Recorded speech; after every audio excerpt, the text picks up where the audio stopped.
Semakin tinggi jenjang kepemimpinan, semakin luas cakupannya, semakin kompleks organisasinya, maka pemimpin makin mengandalkan pada nilai. Bukan lagi teknis-teknis, tapi makin mengandalkan pada nilai. Itu yang membedakan antara kepemimpinan yang kompleks dengan yang sederhana. Nah, pertanyaan yang ingin saya sampaikan kepada Bapak adalah apa hubungan antara standar etika seorang pemimpin negara dengan kemampuannya dalam menjaga pertahanan, keamanan, dan kedaulatan negara.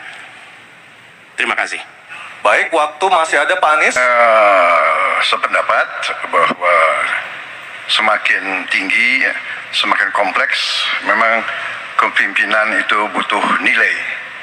Nilai-nilai yang sangat fundamental. Pertama, nilai adalah cinta tanah air. Kedua, kejujuran. Ketiga, kebersihan yang Bapak bolak-balik ngomong. Harus memberi contoh. Tidak boleh korupsi dengan bentuk apapun. Jadi saya sependapat harus ada kepemimpinan berdasarkan nilai, ya. Jadi hubungan dengan etik, benar. Ya, kita harus beretik dengan benar. Ya, jujur. Apa yang kita katakan itu ya yang ada di hati kita. Jangan lain di mulut, lain di hati.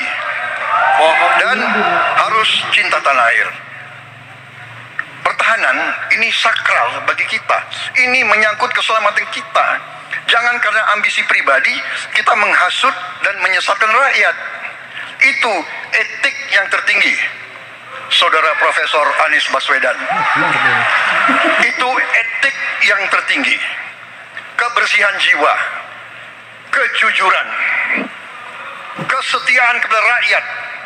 Sekali lagi, jangan karena ambisi pribadi kita menyesatkan rakyat, kita menghasut rakyat, kita membahayakan pertahanan keamanan rakyat. Kasihan prajurit-prajurit yang sedang berjuang untuk menjaga kita, polisi-polisi yang menjaga kita. Kasihan kalau ada calon-calon pemimpin yang kerjanya hanya menghasut saja.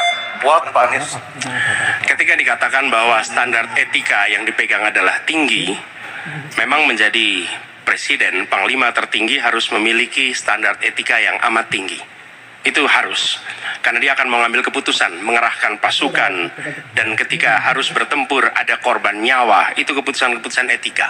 Tapi dalam kenyataannya Pak, ketika Bapak memimpin di Kementerian Pertahanan, banyak orang dalam pengadaan alutsista, PT Teknologi Militer Indonesia, Indonesia Defense Security, lalu orang dalam pengelolaan food estate, lalu ada kejadian-kejadian di mana kita semua menyaksikan ketika ada pelanggaran etika dan Bapak tetap jalan terus dengan cawapres yang melanggar etika.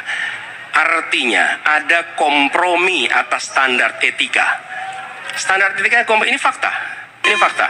Dan kemudian dalam pidato Bapak mengolok-olok tentang pentingnya etika. Saya tidak tega untuk mengulanginya. Pertanyaannya, apa penjelasan Pak Prabowo soal itu semua? Baik, waktu.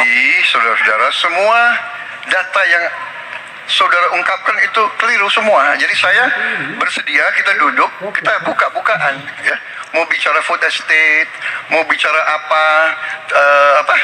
PT Teknologi Militer Indonesia, kita buka, iya kan?